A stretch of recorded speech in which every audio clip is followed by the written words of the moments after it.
Laurent, dans l'actualité également, le Conseil de l'Ordre des médecins qui vient de publier son rapport sur la sécurité des médecins. On sera dans un instant en direct avec le docteur Oulmeki qui a lui-même été victime d'une violente agression. Mais d'abord, les chiffres, ces agressions en hausse, plus 26%, Fanny. Oui, en effet, regardez cette tendance qui déjà depuis plusieurs décennies montre en effet une augmentation des agressions de médecins. Vous le voyez, mais surtout ces dernières années, c'est vraiment en croissance beaucoup plus forte. On est quasiment à 2000 cas de médecins qui ont déclaré avoir été agressés en 2024. Sur un an par rapport à 2023, on est sur une hausse de quasiment un quart, plus 26%. Mais si on remonte à 2021, ici, on était à 1000 cas à peu près. Donc on a quasiment doublé, c'est plus 95% d'agressions.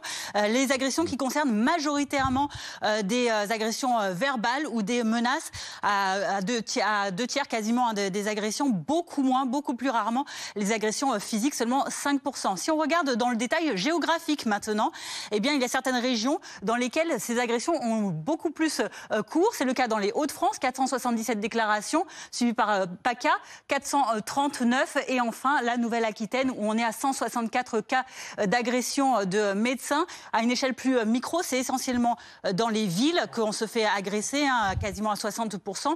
Et puis, à une échelle encore plus petite, eh bien, ce sont surtout les cabinets de ville, pour les 3/4, qui concentrent ces agressions plutôt que les établissements de soins. Fanny, qui sont les médecins les plus touchés? Eh bien, ce sont les médecins généralistes. Et cela depuis toujours. On va voir ces courbes qui le montrent sur l'histoire.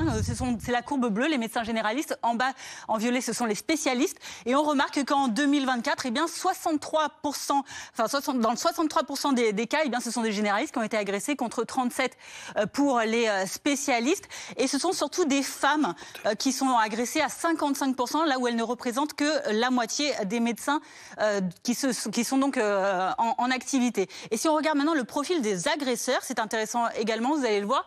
Il s'agit essentiellement de patients. On a 2023 et 2024 et on voit que dans les deux dernières années mesurées, eh bien, c'est quasiment 6 sur 10 qui sont des patients agresseurs, suivis ensuite par des accompagnants à seulement 12% en 2024. Voilà la situation à l'heure actuelle. Merci Fanny. Et justement, nous sommes avec le docteur Oulmeki. Vous êtes généraliste, vous avez été agressé à votre cabinet, c'était en novembre dernier. Vous avez souffert d'une triple fracture du nez. On est presque un an après.